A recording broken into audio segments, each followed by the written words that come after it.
Today, my guest is best known for teaching people how to sell without selling their soul.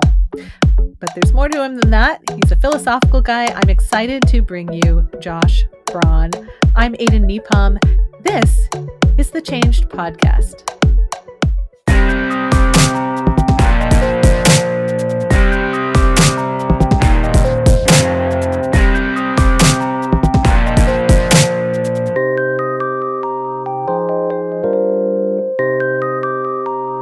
Aiden, thanks for having me on.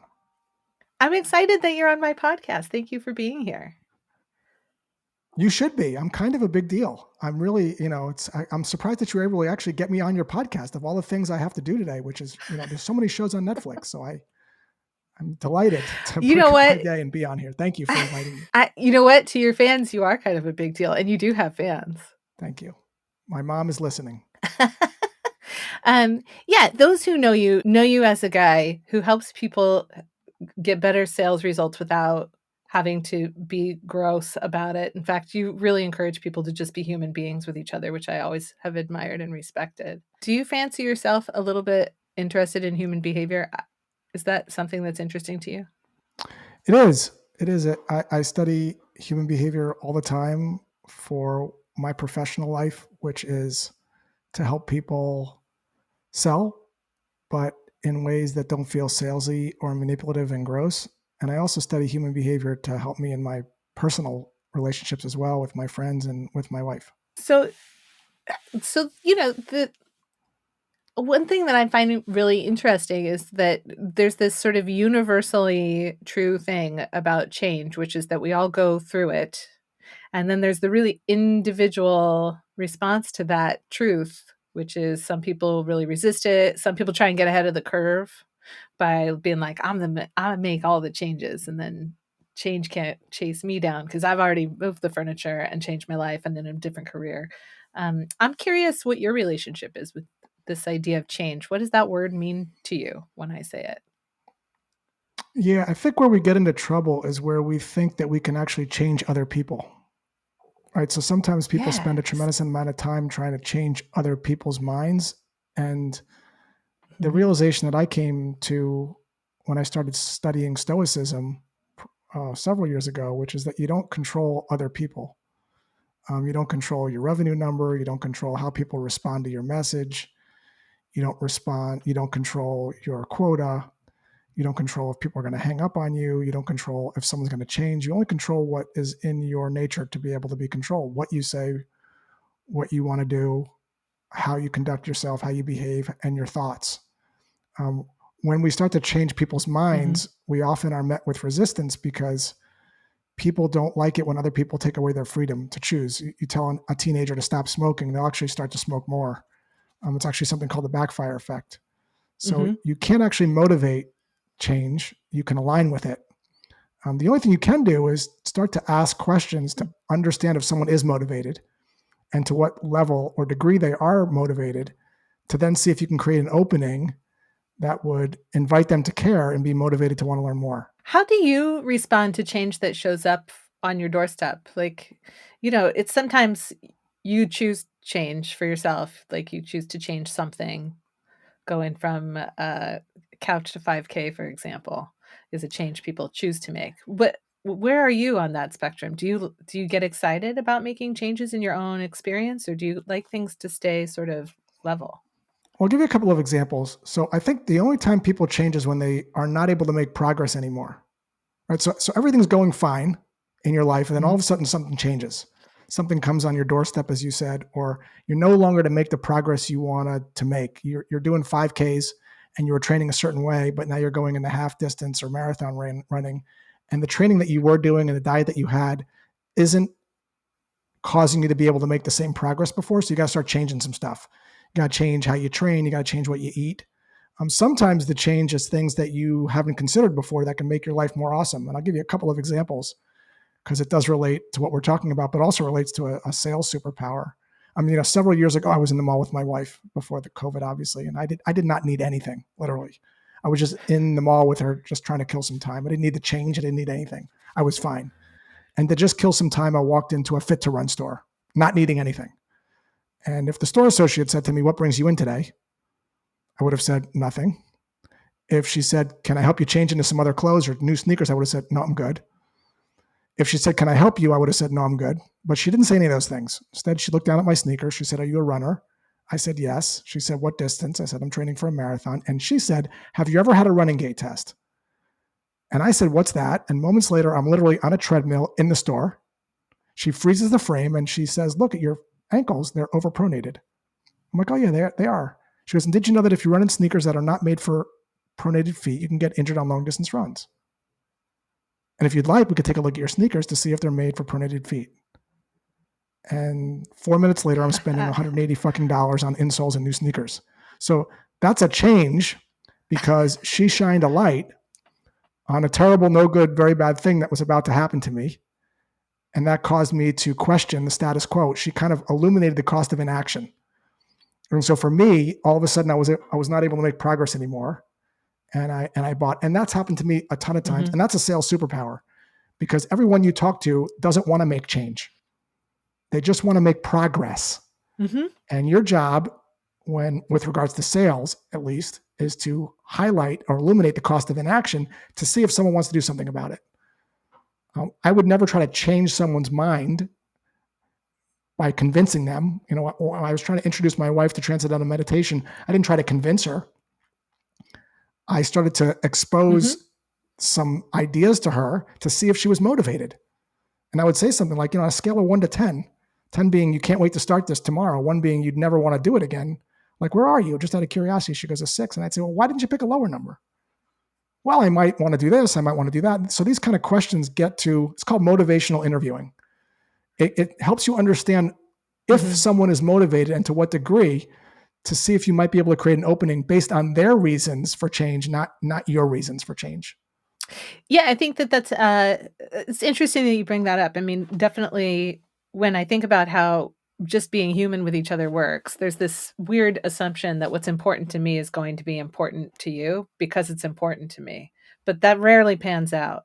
That doesn't mean that we might not have the same things that we find important, but your reasons for finding it important, if you do, are probably going to be a little different than mine, a little more nuanced, than simply we both think that's important, so we're on the same page.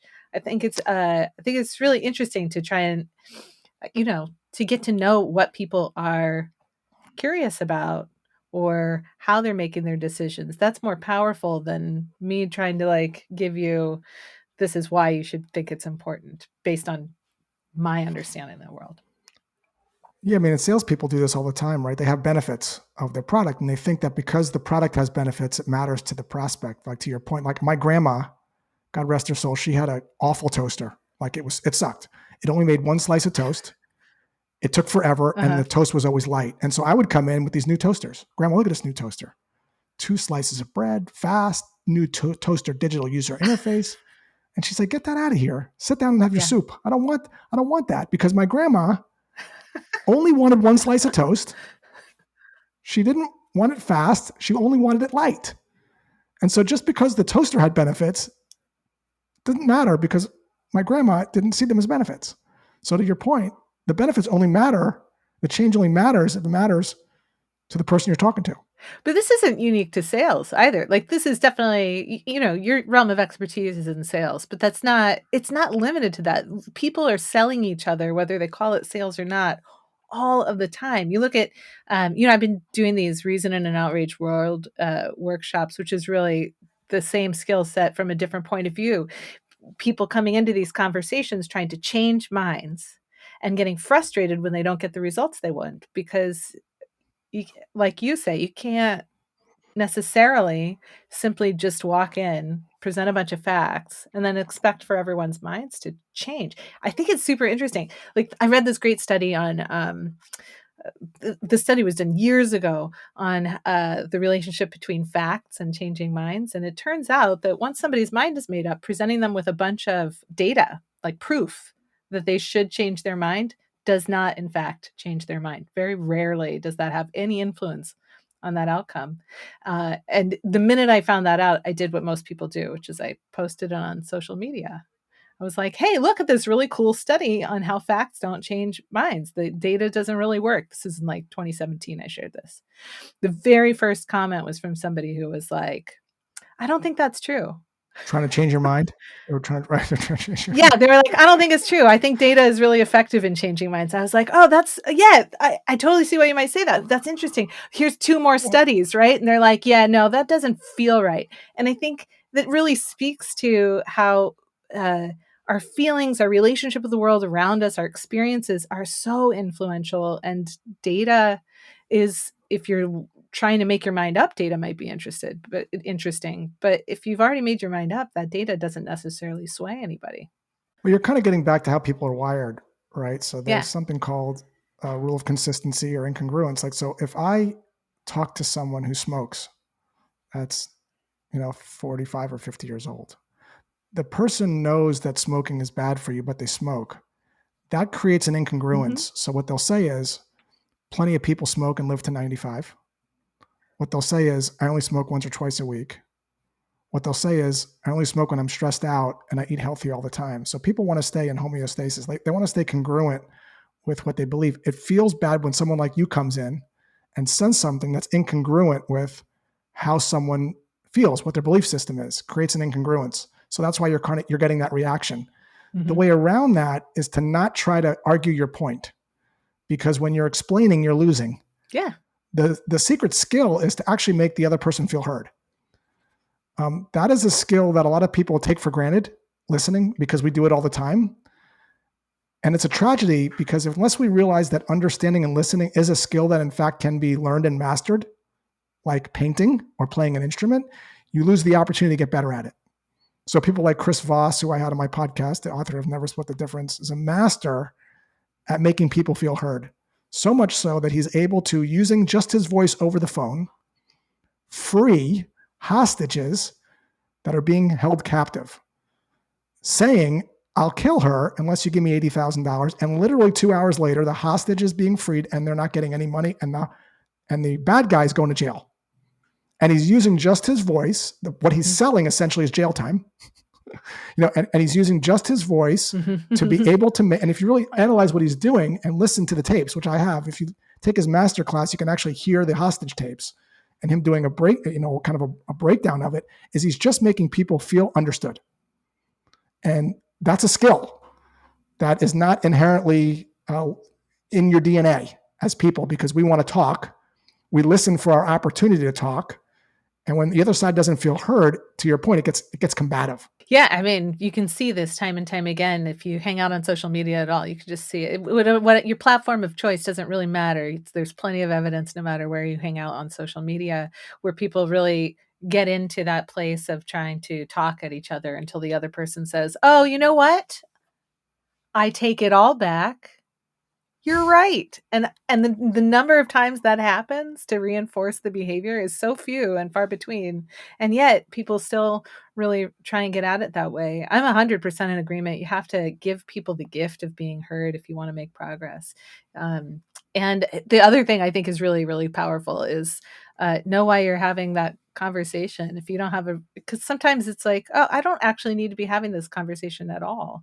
What's in it for me to continue on down the path?" It's like, um, if you're trying to spark change in the world around you, if that's what people's goals are, which I gotta say, I don't know that that's a lot of people's actual goal, um, based on evidence that is, I don't know, made up in my head.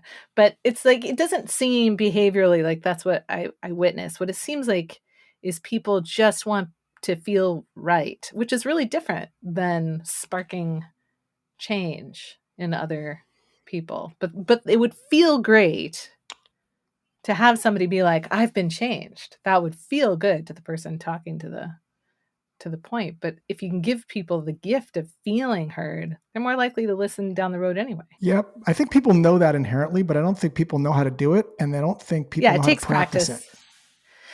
Yeah, it But takes you have to practice. A first lot know of great stuff takes how do practice. you, like, what's the skill? What's the skill? Like, what's the skill? Like, how do you do that? Like, we could talk about that if you want to get into that. But like, first off, how do you do that? How do you listen?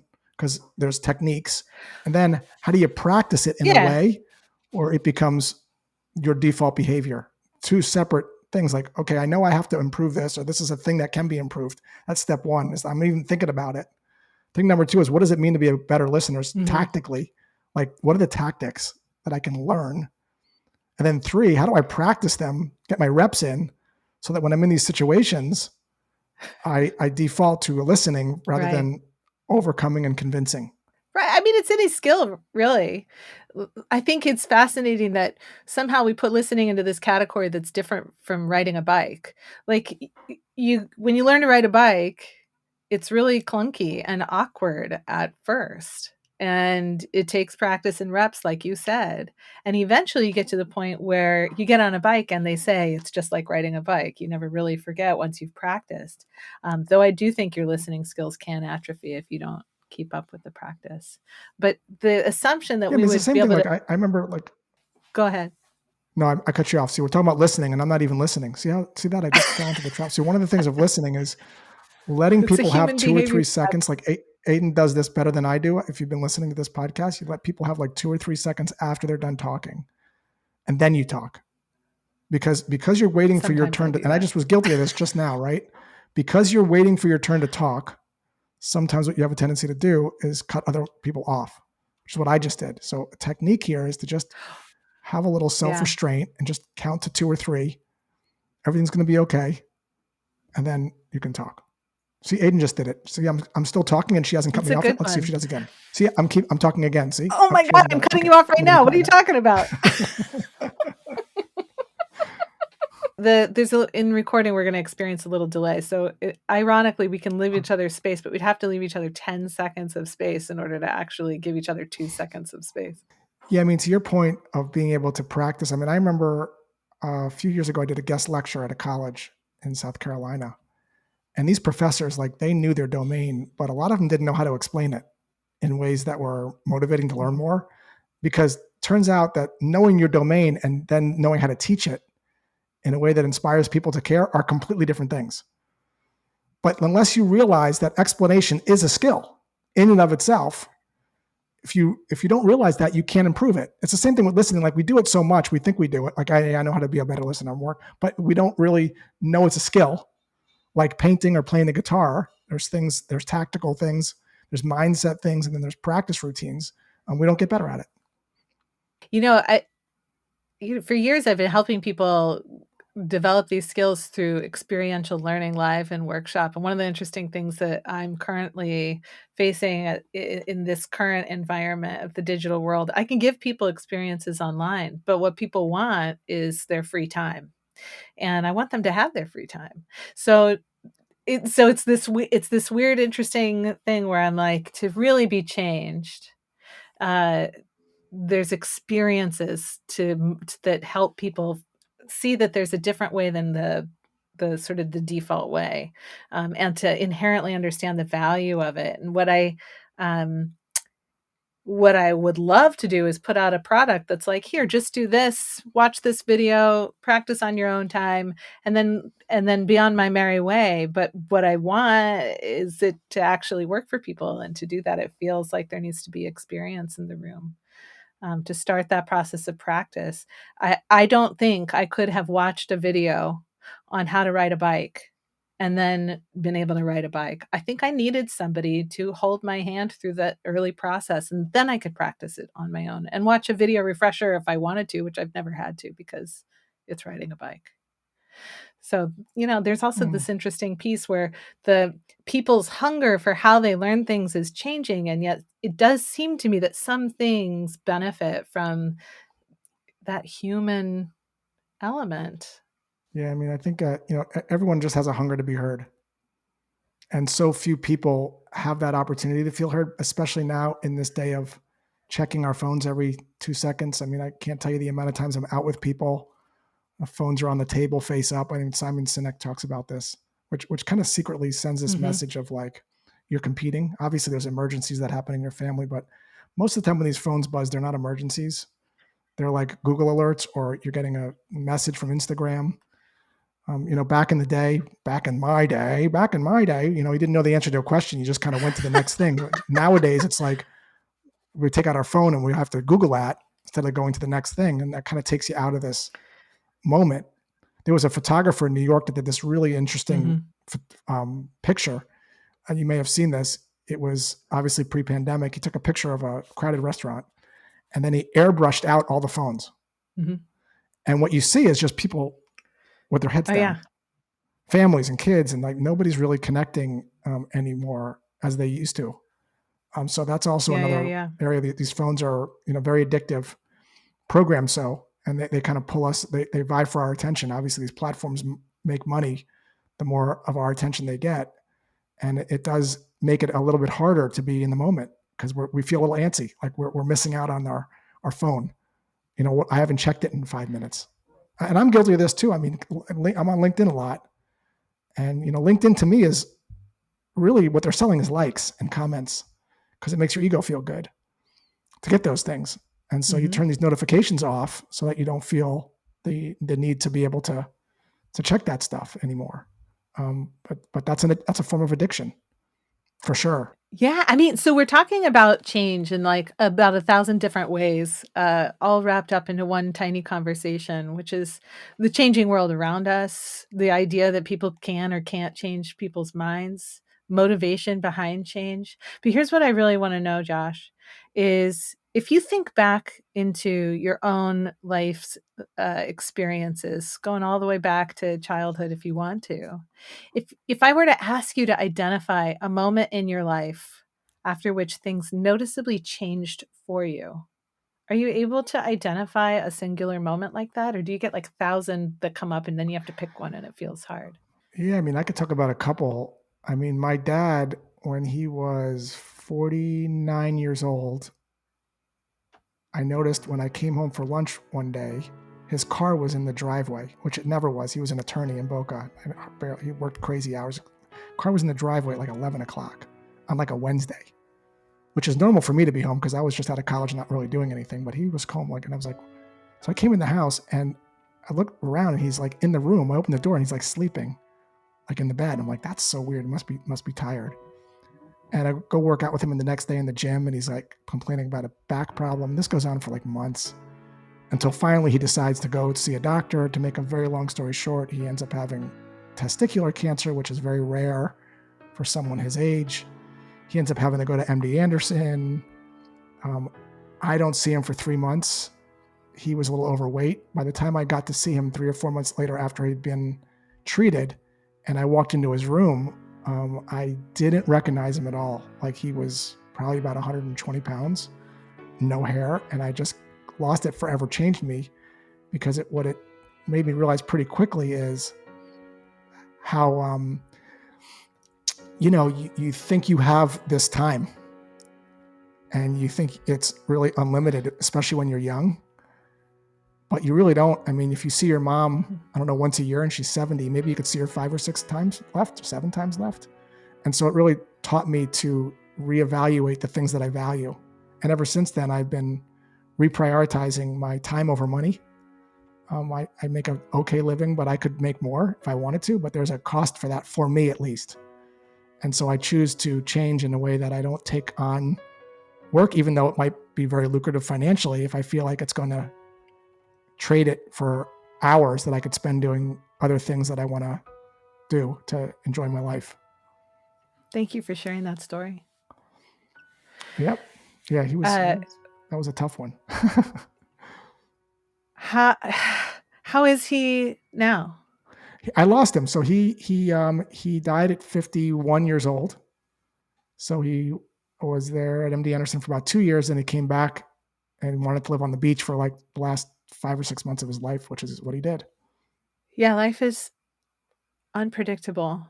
I, I sometimes when I think about how both short and long this life is, because it's both. You don't know though which end of the straw you draw. There's all these things that people do to sort of mitigate their chances that it's short, but to your point, prioritizing the present moment seems low on the list for a lot of us unless we really make a conscious effort. Well, especially if you're young, right? You kind of think like, oh, I got all this time, but everyone's motivated by different things. But Yeah. for me, at least, like the days now really matter, and ever since that moment, they've always mattered. If that hadn't happened, if that had not been part of the equation, what path do you think you would have headed down? I would probably be one of those people working like 60, 70 hours a week. I'd probably be one of these kind of hustlers because that's kind of the path I was on before. Mhm. But I saw, I saw what happened with my dad. He was always waiting for the day, always waiting for the day where he was going to be able to do this or retire or save for this or go on this thing. And that day really, never came really. I mean, he enjoyed his life a little bit, but he was always, waiting for the one day. And, Mhm. to me, there's a tax on that.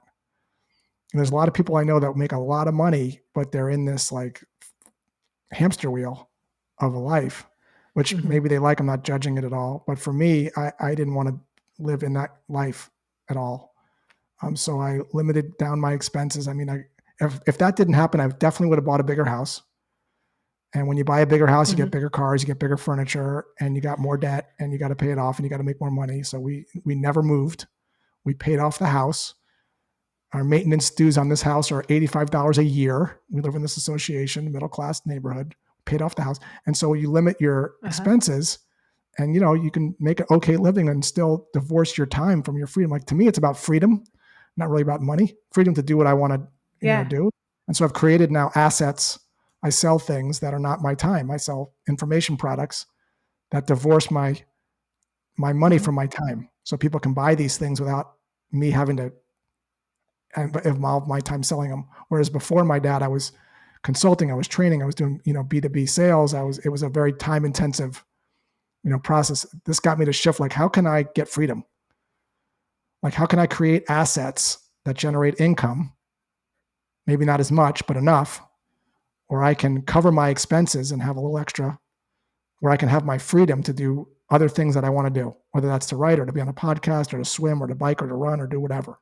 So that's what I've done when my dad passed away. It's got to be 15 years ago, maybe a little bit more. But to your point, if he didn't, I Mm. would have still been probably working at a corporate job on the treadmill. If your dad was alive now, like if you could have one magical day, just a little bit of borrowed extra time with dad, what's something you would wanna do with your dad now? Yeah, I would say go on a bike ride on the beach, hang out, have a little iced tea, maybe like a little sandwich, hang out on the pavilion, have a little conversation about whatever the topic of the day would be. He was a real smart, funny guy. But I'd say and I think maybe like, I shouldn't say the day. He wouldn't want to spend the whole day with me. He would probably want to spend like 2 or 3 hours, and then he'd want to watch TV. Uh-huh. And I I don't mean, blame him. in his I don't blame defense in him. this imaginary scenario, there's a lot of great TV to catch up on, so He'd have so many choices. Not to mention the pornography nowadays. Back in his day, didn't have the option, so he would definitely not want to spend time with me. that's hilarious.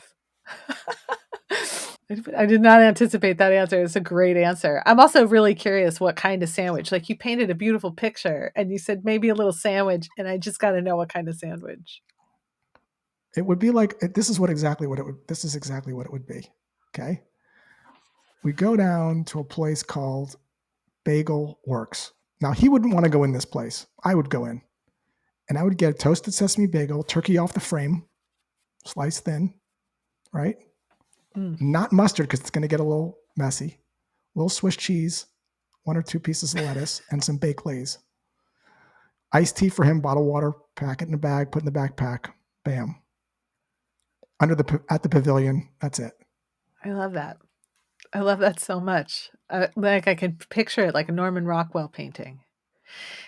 Do you, do you like are you one of those people that you occasionally get to hang out with your dad in your dreams? So it's interesting that you say that. So there's definitely moments where he's more present. So I actually made a video of him when he was battling cancer at MD Anderson, and I set it to a song called "Comfortably Numb," part of it to a Pink Floyd song, Mm, because it just for some yeah. reason went with the footage and the whole vibe of it. I was into video editing back then, And so every once in a while, I'll be doing something, and I know it's just coincidence, probably like logically, but every once in a while, I'll be doing something, and that song will come on, and I do kind of feel like he's trying to say, "Hey, pay attention a little bit more to this moment." Or sometimes someone will say something to me, and I'll respond in a way that he would have responded. Like I'll say something, kind of witty.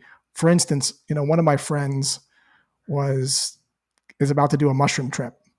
He's going on into the psychedelic psilocybin mushroom trip. He's telling me all about it, and it's this kind of guided experience. And at some point, he's like, "Yeah, so I'm guided," and then she's waking me up, and she's kind of going through this thing. And at some point, I'm like, "And at what point do you put your pants back on? Is that like afterwards or before, or like is that during? Like, are you naked the whole time?" Like, and that's something like my dad would say. Like he would be funnier, but it's something like that he would say something like that. So sometimes those moments they kind of come to me because I don't think the person's ever really gone. Like you kind of have them in your head a little bit in terms of what they would say or their mannerisms. He used to do this thing where he would get tired of eating at the dinner table and he would like go like this. He'd kind of push off like this, right? He's like, and that would be my mom's cue, like he wants to leave. And so sometimes I do that, I'll just go like this. And my wife looks at me like, "Oh boy, like Josh wants to go." Like, and he would do this thing in the mall. There was this thing at the mall, this mannequin that would go like this. Like it would kind of circle around. And so he would get in front of the mannequin and go like this in front of it. Just like stupid stuff like that I do. Like when I saw the mannequin, I did that. It's like little things like that that are like the least, you at least expect it. And then you see the mannequin going around. You're like, "Oh, I'm going to do that." And you feel a closeness at that moment. I really appreciate you sharing these thoughts and these memories. It's cool because not only does the person's memory live in your mannerisms and in some of the things that you say or think or feel, but when you share those stories, I think they live that your dad now lives a little bit in between us just for this moment. I agree. And I always think that's very cool. It's a neat thing that I don't know. It's neat. Life goes on, life changes, and at the same time, if we don't let ourselves be human people with human experiences, connections, relationships, and depth, then we're missing out on the full experience, the full ride. 100% agree. As we bring this conversation kind of to its natural conclusion, what are your final thoughts here, just about the nature of change or what it means to be a human being, or really anything that's bubbling up for you? I'd love to hear your thoughts. Yeah, I mean, I think it comes back to how we started it, which is a couple of core beliefs to go by, I think, with regards to change. And one of them is don't try to change other people. Don't try to control other people. Yeah. And understand that people are motivated by their reasons and on their timeline, not yours. And only worry about things you can control and change the things you can control. And also just take it easy on yourself. Like, everything's going to be okay regardless of what you choose.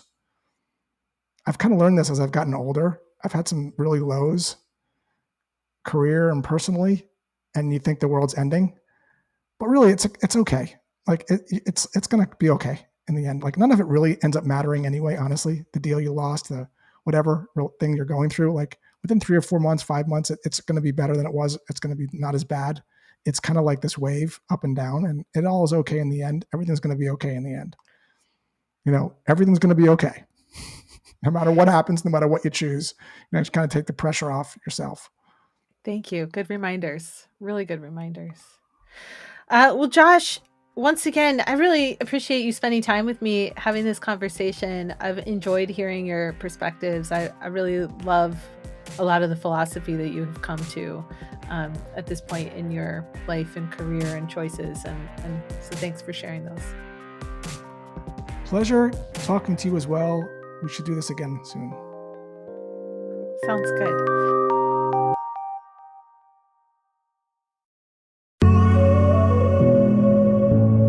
In all these conversations about change that we've had on the show, the focus seems to mostly be on the individual, on ourselves. But Josh raises a really good point here that when it comes to change, the word itself crops up most often in relation to other people. How do we change someone's mind? How do we change workplace behavior or dynamics? How do we change the world? And to Josh's point, if what you want is to feel frustrated, unsuccessful, and unsatisfied, then by all means, keep trying to change everyone else around you.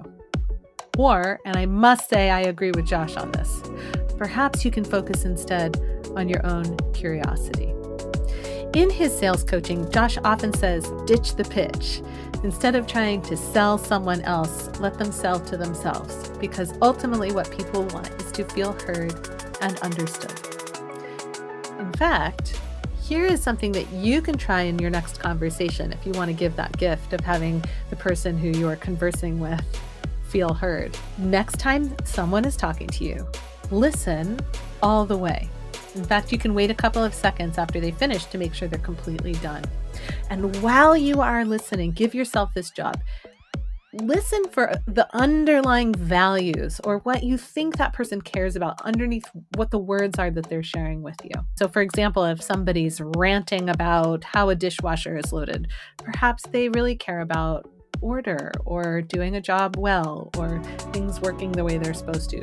But listen for that. And then you can check at the end of their pause what you think is true by saying, you know, based on what I'm hearing you say, it sounds like you care about, and then fill in the blank. And when you do that, take a moment to notice how it shifts the communication that you are having. I want to hear from you. Have thoughts, feelings, sarcastic remarks, or a story to share based on listening to this episode? Help me keep the conversation going. Join the Facebook group, www.facebook.com/groups/ChangeHub. I want to thank Josh Braun for his stories, thoughts, and insights, and I want to thank you for listening to and supporting the Changed podcast. Special thanks go to my family for their love, support, and patience. To all of the amazing Changed Podcast Patreon page members who I couldn't do this without. The Art of Change Skills for Life, and Patreon member producer, Dr. Rick Kirschner. If you got something out of this conversation, please help us spread the word. It really does make a difference. I'm Aiden Nepom, and I wish you the kind of experiences in life you're excited to tell stories about.